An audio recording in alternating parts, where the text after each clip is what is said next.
Capítulo 11. Un resumen histórico de Babilonia.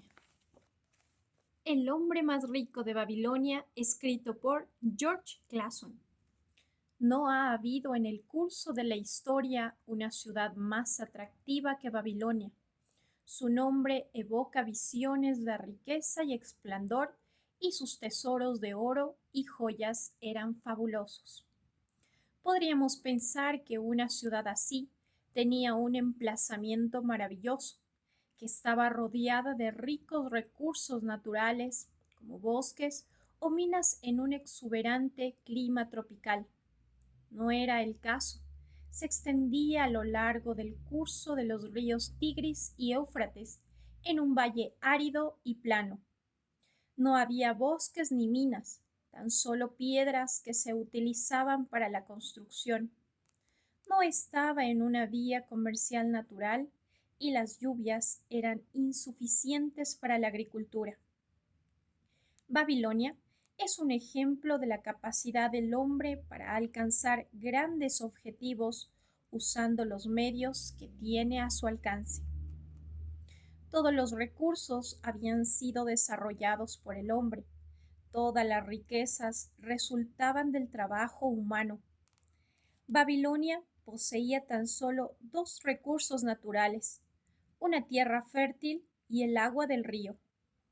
Gracias a una de las más grandes realizaciones técnicas de todos los tiempos, los ingenieros babilonios desviaron las aguas del río mediante diques e inmensos canales de irrigación.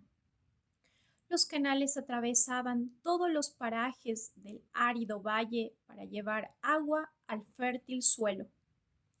Estas obras constituyen uno de los primeros trabajos de ingeniería de la historia, y el sistema de regadío permitió que las cosechas fueran más abundantes de lo que habían sido nunca. Afortunadamente, Babilonia fue gobernada durante su larga existencia por sucesivas líneas de reyes que solo se dedicaron ocasionalmente a las conquistas y los saqueos. Aunque la ciudad se embarcó en diversas guerras, estas fueron locales o de otros países que codiciaban sus fabulosos tesoros. Los extraordinarios dirigentes de Babilonia pasaron a la historia a causa de su sabiduría, audacia y justicia. Babilonia no dio orgullosas monarquías que querían conquistar el mundo conocido y forzar a las naciones a someterse. Babilonia ya no existe como ciudad. Cuando las fuerzas humanas que construyeron y mantuvieron la ciudad durante miles de años desaparecieron, se convirtió rápidamente en una desierta ruina.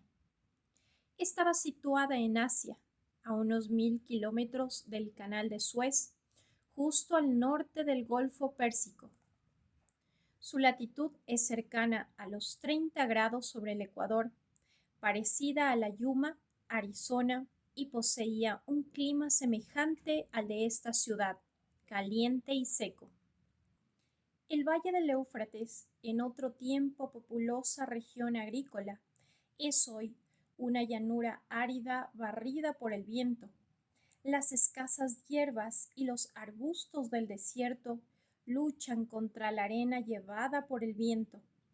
Los fértiles campos, las grandes ciudades y las largas caravanas de los ricos comerciantes ya no existen. Las tribus árabes nómadas son los únicos habitantes del valle desde la era cristiana y subsisten gracias a sus pequeños rebaños. La región está salpicada de colinas. Al menos durante siglos fueron consideradas como tales, pero los fragmentos de alfarería y ladrillos gastados por las ocasionales lluvias llamaron finalmente la atención de los arqueólogos. Se organizaron campañas para realizar excavaciones financiadas por museos europeos y americanos. Los picos y las palas demostraron rápidamente que aquellas colinas eran antiguas ciudades. Las podríamos llamar tumbas de ciudades. Babilonia es una de ellas. Los vientos habían esparcido sobre ella el polvo del desierto durante 20 siglos. Las murallas, originalmente construidas de ladrillo, se habían desintegrado y habían vuelto a la tierra. Así es hoy en día la rica ciudad de Babilonia, un montón de tierra abandonada hace tanto tiempo que nadie conocía su nombre hasta que se retiraron los escombros acumulados durante siglos en las calles, los nobles templos y los palacios. Algunos científicos consideran que la civilización babilónica y la de las otras ciudades del valle son las más antiguas de las que se tiene conocimiento.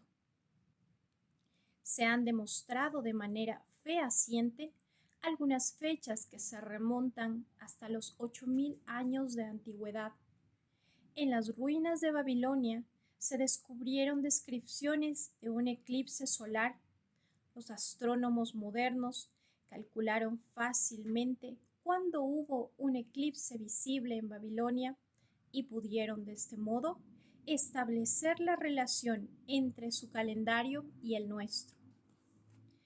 Así se pudo calcular que hace 8000 años los sumerios que ocupaban Babilonia vivían en ciudades fortificadas. No se puede calcular desde cuándo existían dichas ciudades. Sus habitantes no eran simples bárbaros que vivían en el interior de unas murallas protectoras, sino personas cultivadas e inteligentes. Tanto como puede remontarse en el pasado la historia escrita, fueron los primeros ingenieros, astrónomos, matemáticos, financieros y el primer pueblo que poseyó una lengua escrita.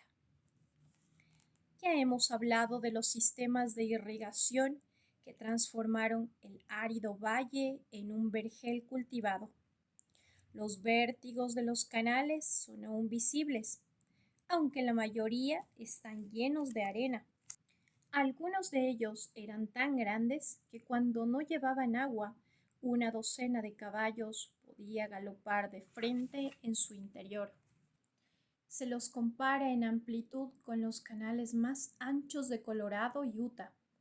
Además de regar la tierra, los ingenieros babilonios llevaron a cabo otro proyecto igualmente vasto: recuperar una inmensa región pantanosa en la desembocadura del Éufrates por medio de un sistema de drenaje y hacerla cultivable. Heródoto, historiador y viajero griego, visitó Babilonia tal como era durante su apogeo y nos dejó la única descripción conocida hecha por un extranjero. Sus escritos presentan una pintoresca descripción de la ciudad y algunas de las extrañas costumbres de sus habitantes. Menciona la fertilidad notable de la tierra y las abundantes cosechas de trigo y cebada. La gloria de Babilonia se ha apagado, pero su sabiduría ha sido conservada para nosotros gracias a los archivos. En aquellos lejanos tiempos, el papel no había sido todavía inventado, y en su lugar, la gente grababa laboriosamente sus escritos en tablillas de arcilla húmeda. Cuando las acababan, las cosían y quedaban duras.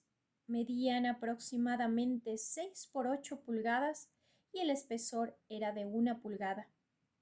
Utilizaban estas tablillas de barro, como se las llama comúnmente, tal como nosotros usamos las modernas formas de escritura. Se grababan leyendas, poesías, historias, transcripciones de decretos reales, leyes del país, títulos de propiedad, billetes e incluso cartas que eran enviadas mediante mensajeros hacia ciudades lejanas. Gracias a estas tablillas hemos podido conocer asuntos íntimos de la gente.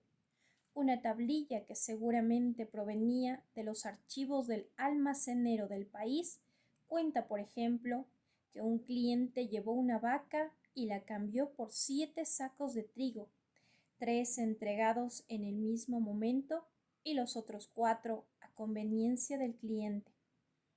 Los arqueólogos recuperaron bibliotecas enteras de estas tablillas, cientos de miles de ellas protegidas por los escombros de las ciudades. Las inmensas murallas que rodeaban la ciudad constituían una de las extraordinarias maravillas de Babilonia. Los antiguos las consideraron comparables a las pirámides de Egipto y las situaron entre las 7 maravillas del mundo. El mérito de la construcción de las primeras murallas es atribuible a la reina Semiramis, pero los arqueólogos modernos no han podido encontrar vestigios de estas primeras construcciones ni establecer su altura exacta. Por los escritos de los antiguos, se estima que medían entre unos 50 y 60 pies en la parte exterior, que estaban hechas de ladrillos cocidos y además protegidos por un profundo foso de agua. Las murallas más recientes y célebres fueron construidas unos 600 años antes de Cristo por el rey Nabopolassar, quien proyectó una construcción tan colosal que no pudo vivir para ver el final de las obras.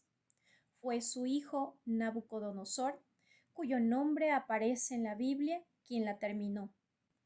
La altura y la longitud de estas murallas más recientes nos dejan atónitos. Una autoridad digna de confianza informó que debieron de tener alrededor de 52 metros, es decir, la altura de un edificio moderno de 15 plantas. Se estima que la longitud total era de entre 15 y 17 kilómetros y la anchura era tal que en su parte superior podía correr un carro tirado por 6 caballos. No queda prácticamente nada de esta formidable estructura, excepto una parte de los cimientos y el foso.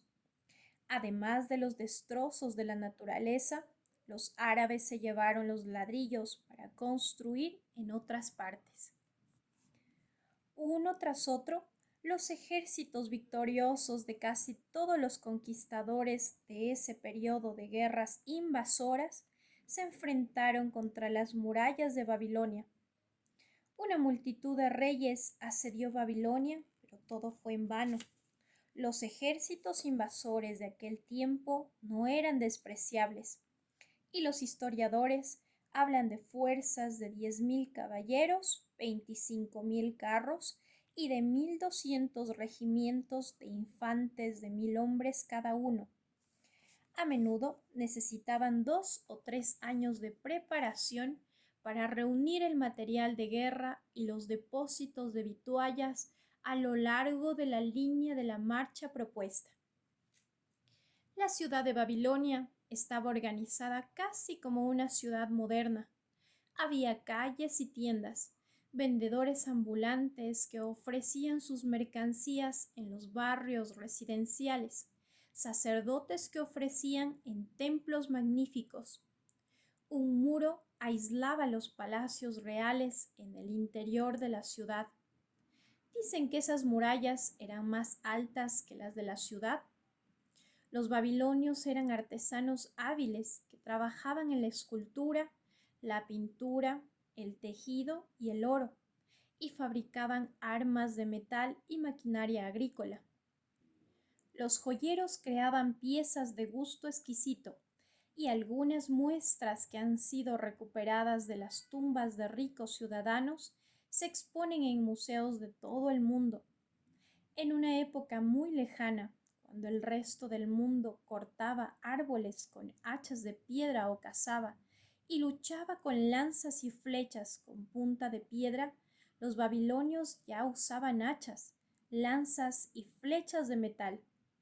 Eran financieros y comerciantes inteligentes, por lo que sabemos, fueron los inventores del dinero como moneda de cambio, de los billetes y de los títulos de propiedad escritos.